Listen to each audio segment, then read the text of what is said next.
बिस्मिल्लाहिर्रहमानिर्रहीम। अस्सलाम वालेकुम डियर स्टूडेंट्स, उम्मीद करता हूँ कि आप सब खैरियत से होंगे। आज जो हम टॉपिक डिस्कस करेंगे वो है मोल कॉन्सेप्ट। डियर स्टूडेंट्स, ये जो मोल कॉन्सेप्ट है ये बहुत ही इम्पोर्टेंट टॉपिक है फंडामेंटल केमिस्ट्री का, क्योंकि इससे बहुत से न्यूमेरिकल सॉल्व होते हैं और बहुत से क्वेश्चन इसमें आते हैं। ये एंटी टेस्ट के हवाले से बहुत ही इम्पोर्टेंट टॉपिक है। अगर हम इसको अच्छी तरह से समझ लें तो हमारे जो नेक्स्ट 2 लेक्चर हैं जिसमें हम स्टेशियोमेट्री और लिमिटिंग रिएक्टेंट पढ़ेंगे वो आसान हो जाएगा, अगर हम ये लेक्चर अच्छी तरह से समझ लें। तो इसमें सबसे पहले हमारे पास जो आता है वो ग्राम एटम। ग्राम एटम क्या है? इसमें आता है कि the atomic mass of an element expressed in gram, कि जो हमारे पास एक एलिमेंट है उसका एटॉमिक मास हमने किस में लेना है? ग्राम्स में लेना है। इसको कहते हैं ग्राम्स एटॉमिक मास। ठीक है, इसको हम ग्राम मोल्स भी कहते हैं। ठीक है, it is also called a gram moles. Example देखिए, 1 gram atom of hydrogen is equal to 1.008 gram. तो कहता है कि अगर 1 ग्राम हाइड्रोजन का एटम हमारे पास हो तो उसका जो एटॉमिक मास होगा ग्राम एटॉमिक मास। ये याद रखिएगा, एटॉमिक मास और ग्राम एटॉमिक मास में फ़र्क है।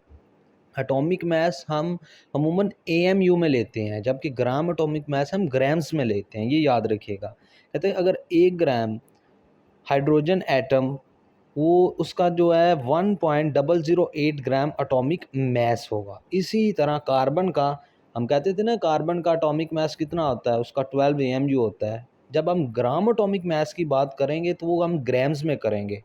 1 ग्राम एटम ऑफ कार्बन कितना होगा? 12 ग्राम्स होगा। ठीक है, इसी तरह हम अगर किसी मॉलिक्यूल की बात करें तो उसको भी हम एएमयू में लेते थे, लेकिन यहाँ हम ग्राम्स मॉलिक्यूल में बात करेंगे। ग्राम मॉलिक्यूल क्या है?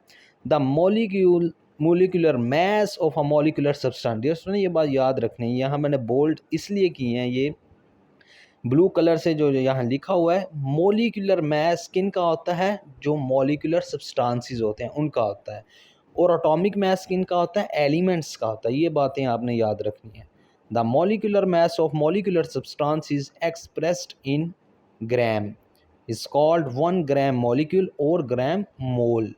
ठीक है, एग्जाम्पल के तौर पे अगर हमारे पास 1 ग्राम मॉलिक्यूल वाटर का यानी कि H2O हो तो वो कितना होता है? 18 ग्राम।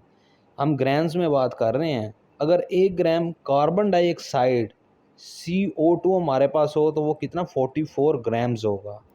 ये हम सारे, क्योंकि मोल कंसेप्ट हमें बताता ही है कि हम एटम्स को, उसके एलिमेंट्स को, मॉलिक्यूल्स को, फार्मूला यूनिट्स को, आइंस को हम ग्राम्स में अगर एक्सप्रेस करें, उसको एक्सप्लेन करें तो इसको मोल कंसेप्ट कहते हैं।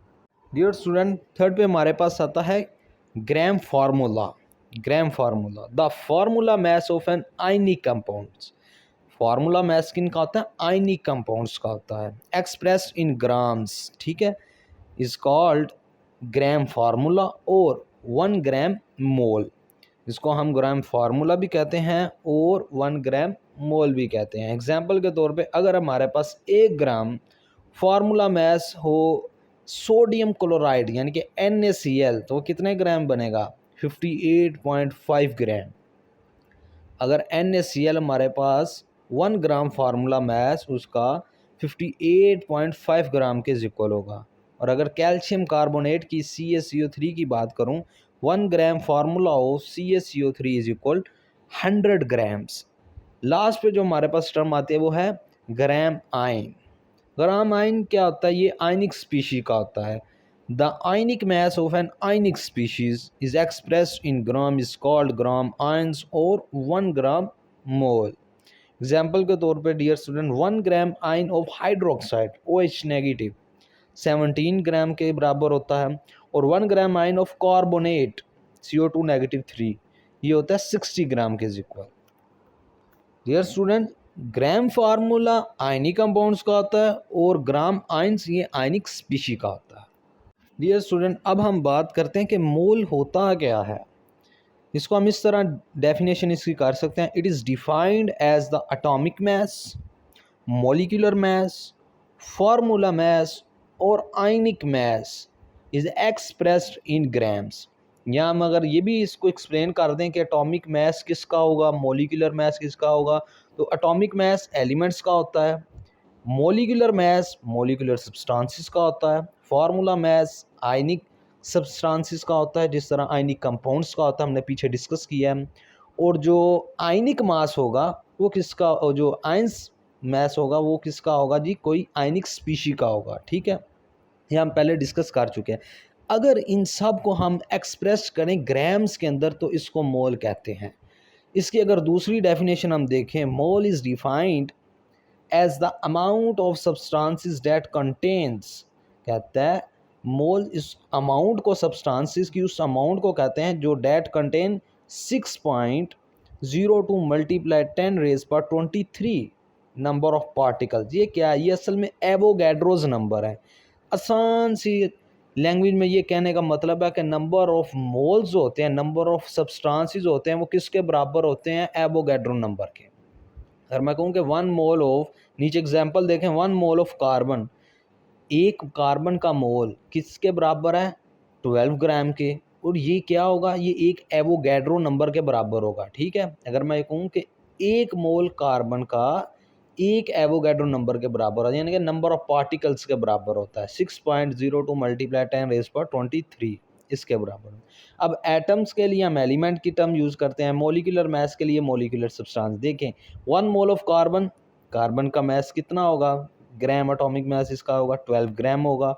और इसमें मोल्स की अगर टर्म में हम बात करें तो एवोगैड्रो 6.02 मल्टीप्लाई 10⁻23 एटम्स, ये तो 12 ग्राम जो होगा ना, इतने एटम्स के बराबर होगा।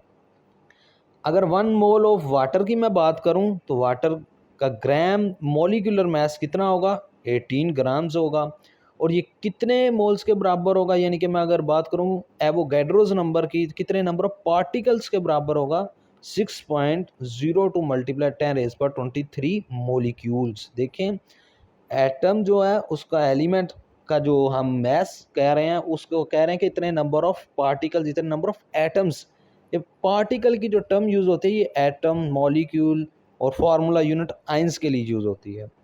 1 मोल ऑफ NaCl 58.5 ग्राम्स, ये किसके बराबर होगा, 6.02 मल्टीप्लाई 10⁻23 फार्मूला यूनिट्स। और 1 mole of hydroxide ion is equal to 17 grams is equal to 6.02 multiply 10⁻23 ion. Dear student, एक बात आप नोट करें, मोल सबके सेम है, 1 मोल हम ले रहे हैं, ग्राम्स इसमें डिफरेंट है देखिए, लेकिन इनमें जो नंबर ऑफ पार्टिकल्स की अमाउंट है एटम में, मॉलिक्यूल, फार्मूला यूनिट और आयन में सेम है, एवोगैड्रो नंबर सेम है। ये इफेक्ट नहीं करती कि इसका मैस कितना है। ठीक है, ये इफेक्ट करती है नंबर ऑफ मोल्स कितने हैं। अगर 1 मोल कार्बन का इतने नंबर ऑफ पार्टिकल रखता है तो 1 मोल वाटर का भी उतने ही रखेगा, क्योंकि इनके नंबर ऑफ पार्टिकल सेम है, एवोगैड्रोस नंबर सेम है।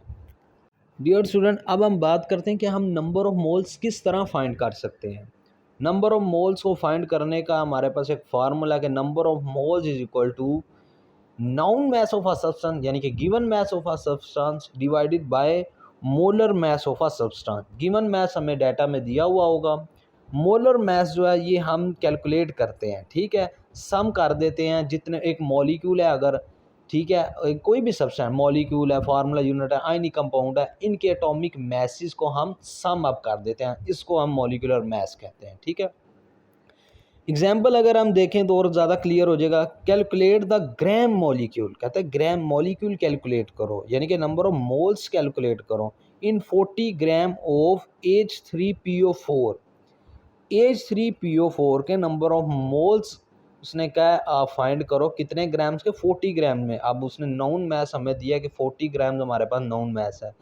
अब इसका जो मोलर मास होता है H3PO4 का वो 98 ग्राम पर मोल होता है। ठीक है, देखिए नंबर ऑफ मोल्स का हमारे पास formula given mass over molar mass. Given mass उसने दिया 40 ग्राम, वो हम ऊपर रखेंगे, मोलर मास 98 है वो नीचे रखेंगे, उससे डिवाइड करेंगे 40 डिवाइडेड बाय 98, तो हमारे पास जो आंसर आता है 0.408। ये हमारे पास नंबर ऑफ मोल्स आ गए 40 ग्राम ऑफ H3PO4 के। अब डियर स्टूडेंट, एक और न्यूमेरिकल हम डिस्कस करते हैं। Calculate the mass of 10⁻³ moles. अब उसने मोल्स दिए हुए हैं, कहता है कैलकुलेट करो मैथ्स करो किसका 10⁻³ moles of MgSO4 magnesium sulphate का मैथ्स हम कैलकुलेट करके दो। नंबर ऑफ मोल्स भी उसने दिए हैं, फार्मूला वही है, नंबर ऑफ मोल्स दिए हैं उसने, और जो मैग्नीशियम सल्फेट MgSO4 का जो मोलर मैस होता है यानी कि फार्मूला मैस हम इसको कहेंगे, क्योंकि ये एक आयनिक कंपाउंड है, मैग्नीशियम सल्फेट एक आयनिक कंपाउंड है। फार्मूला मैस इसका 120 ग्राम पर मोल होगा। ठीक है, फार्मूला वही है हमारे पास dear student, number of moles is equal to mass of ionic substance. अब देखें एटम की बात होगी तो एटम लिखेंगे, मॉलिक्यूल की बात होगी तो मॉलिक्यूल लिखेंगे। अब फार्मूला मैस की बात हो रही है तो फार्मूला मैस किन का होता है, आयनिक सब्सटेंसेस का होता है, यानी कि आयनिक कंपाउंड्स का होता है।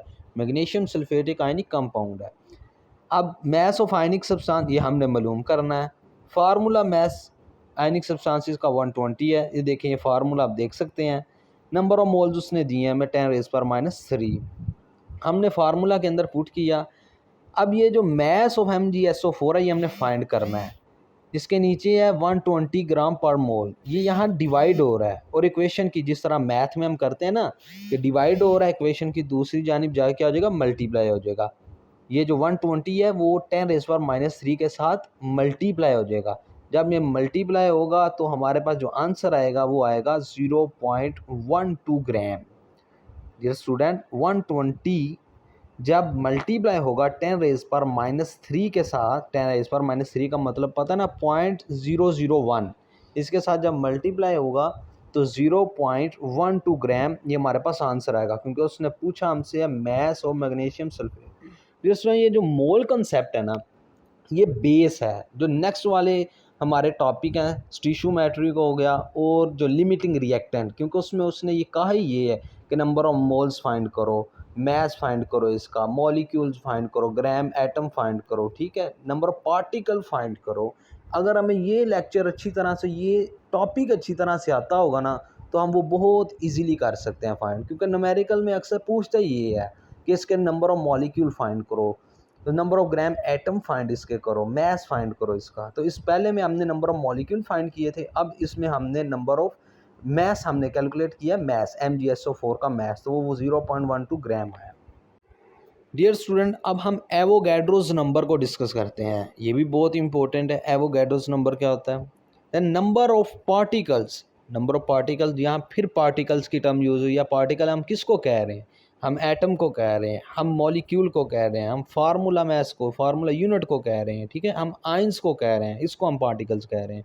कहता है number of particles that is present in 1 mole of a substance, कहता है नंबर ऑफ पार्टिकल जो 1 मोल के अंदर मौजूद हो उसको हम एवोगैड्रो नंबर कहते हैं, और एवोगैड्रो नंबर को हम रिप्रेजेंट करते हैं Na से, कैपिटल N स्मॉल a, ठीक है, Na से, सोडियम वाला Na नहीं लिख देना, Na capital, large capital he A लिखना है, लेकिन वो उसके नीचे है, A N के नीचे है। और हम इसकी जो वैल्यू पढ़ते हैं हमने पीछे डिस्कस किया है 6.02 मल्टीप्लाई 10⁻23 यूनिट्स या particles.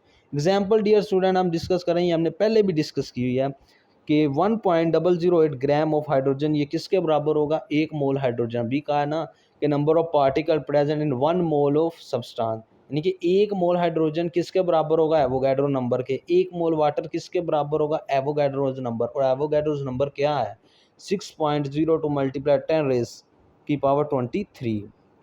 Number of particles find करने का डियर स्टूडेंट हमारे पास एक फार्मूला है, number of moles multiply Avogadro number. ये जो 6.02 मल्टीप्लाई 10⁻23 लिखा है ना ये एवोगैड्रो नंबर है, इसको Na भी यहाँ लिख सकते हैं हम, ठीक है। ये नंबर ऑफ पार्टिकल हम फाइंड करना, पार्टिकल में फिर मैं बता रहा हूँ हमारे पास एटम है, नंबर ऑफ एटम्स हम फाइंड कर सकते हैं, नंबर ऑफ मॉलिक्यूल्स फाइंड कर सकते हैं, फार्मूला यूनिट फाइंड कर सकते हैं, और नंबर ऑफ आइंस फाइंड कर सकते हैं हम इस फार्मूले के साथ। नंबर ऑफ मोल्स किस तरह फाइंड करेंगे, जो हमने प्रीवियस अभी डिस्कस किया है कि given mass over molar mass. Dear student इसकी भी एक एग्जांपल डिस्कस कर लेते हैं ताकि हम ये कंसेप्ट हमारा क्लियर हो जाए। कहता है कि calculate the number of moles, पहला कहता है कि वो नंबर ऑफ मोल्स फाइंड करो, फिर कहता है कि नंबर ऑफ मॉलिक्यूल्स, लो जी कहता है मॉलिक्यूल भी फाइंड करो, फिर कहता है कि number of atoms in 6 gram of water. 3 चीज़ें हमने मालूम करनी है। देखें एक ही न्यूमेरिकल के अंदर हम ये तीनों चीज़ें फाइंड करेंगे और सीखेंगे कि फाइंड किस तरह करनी है। सबसे पहले नंबर ऑफ मोल्स फाइंड करने हैं। नंबर ऑफ मोल्स किस तरह फाइंड करने हैं, given mass over molar mass. Given mass उसने दिया है कि 6 gram of water. Dear student उसने गिवन मैस दे दिया, अब वाटर का मोलर मैस कितना होता है, 18 ग्राम होता है, ठीक है 18 ग्राम। हमने नंबर ऑफ मोल्स वाटर के फाइंड करने, given mass over molar mass. Given mass 6 है डिवाइडेड बाय 18 मोलर मैस, जो हमारे पास आंसर आएगा वो 0.33 मोल आएगा, ठीक है। नंबर ऑफ मोल्स कितने निकल आए वाटर के 6 ग्राम ने, 0.33 मोल। अब नंबर ऑफ मॉलिक्यूल्स फाइंड करने हैं, ये नंबर ऑफ पार्टिकल लिया है। मैंने पहले कहा ना पार्टिकल हम किसको कह रहे हैं, एटम को, आयंस को, मॉलिक्यूल को, इनको हम नंबर ऑफ पार्टिकल्स कह रहे हैं। तो नंबर ऑफ मॉलिक्यूल किस तरह फाइंड करेंगे, number of mole multiply Avogadro. Number of moles हमने अभी फाइंड किए हैं 0.33, और एवोगैड्रो नंबर क्या है 6.02 मल्टीप्लाई 10⁻23। इसको रट लें, ये वैल्यू अक्सर एमसीक्यू में पूछ लेते हैं कि एवोगैड्रो नंबर की वैल्यू क्या है। इसको जब हमने मल्टीप्लाई किया तो हमारे पास जो आंसर आया, जो नंबर ऑफ मॉलिक्यूल्स आए वाटर के, वो कितने आए 1.98 मल्टीप्लाई 10⁻23 मोल्स मॉलिक्यूल्स। यहाँ मॉलिक्यूल फाइंड कर रहे हैं, हमने नंबर ऑफ मोल को मल्टीप्लाई कर दिया एवोगैड्रो नंबर को। सिंपली इसी तरह हम ग्राम एटम्स भी और नंबर ऑफ एटम्स भी फाइंड करेंगे, ठीक है। बस उसमें ये आएगी कि हमने एटॉमिसिटी के साथ मल्टीप्लाई करना है। डियर स्टूडेंट एटॉमिसिटी क्या होती है, अब एटॉमिसिटी होती है कि number of atom that is present in a molecule, के एक मॉलिक्यूल के अंदर कितने एटम प्रेजेंट हो रहे हैं, इसको हम एटॉमिसिटी कह रहे हैं। अगर मैं कहूँ कि H2O वाटर का एक मॉलिक्यूल है तो इसके अंदर कितने एटम है, 3 एटम है, 2 हाइड्रोजन के हैं और 1 ऑक्सीजन का है, H2O। एटॉमिसिटी की जगह हम 3 लगाएंगे, बाकी एज इट इज़ जिस तरह हमने नंबर ऑफ मॉलिक्यूल्स फाइंड किए थे बिल्कुल उसी ही तरह हमने लिख देना है। तो हम इनको मल्टीप्लाई करेंगे तो आंसर आएगा 5.94 मल्टीप्लाई 10⁻³ एटम्स, ठीक है। पहले हमने मॉलिक्यूल्स फाइंड किए थे, अब ये एटम्स। डियर स्टूडेंट हमने सीख लिया कि नंबर ऑफ मोल्स किस तरह फाइंड करने हैं। अब हमने सीखा नंबर ऑफ मॉलिक्यूल्स और नंबर ऑफ एटम, यानी कि अगर मैं बात करूं कि नंबर ऑफ पार्टिकल्स हम किस तरह फाइंड कर सकते हैं। ये हमारे पास जो फार्मूला था number of moles multiply Avogadro number. ये डियर स्टूडेंट आज का जो हमारा टॉपिक था ये बहुत ही इंपॉर्टेंट टॉपिक था, mole concept. I hope you understand this lecture. Thank you very much.